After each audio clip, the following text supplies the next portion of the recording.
Hey guys, this is Doran, CEO of Culture Matters. So I just did a video on Johannes Gutenberg, born in 1400, passed away in 1468, and it was about the revolutionary impact of the printing press. Now, we know someone else that made it easier to make more stuff, and that was Henry Ford.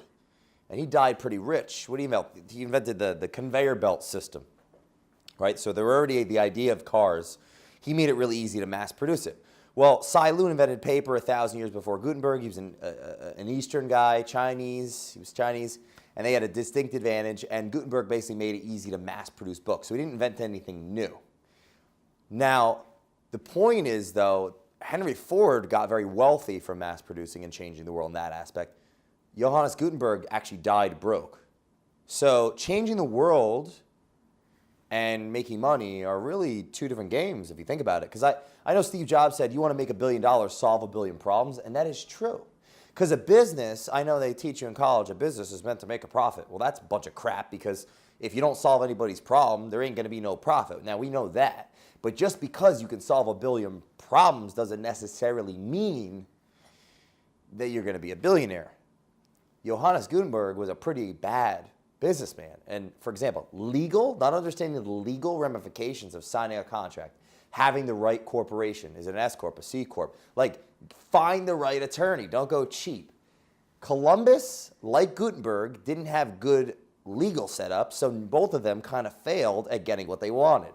So the biggest takeaway I got from this is, just because you solve problems, you may have an innovative idea. You got to have the right people on your team. So if you study Robert Kiyosaki, he has a Rich Dad company.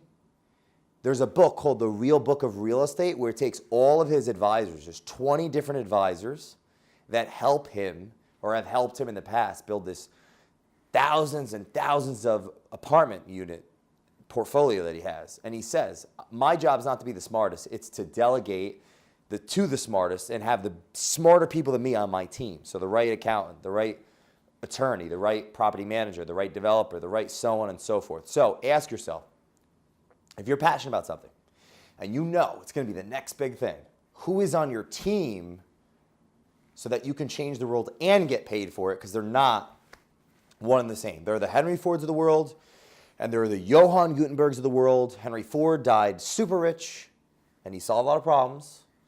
Gutenberg changed, literally, you could say, he's one of the most prominent people of all time. Like in this book I was reading about 100 people that changed the world.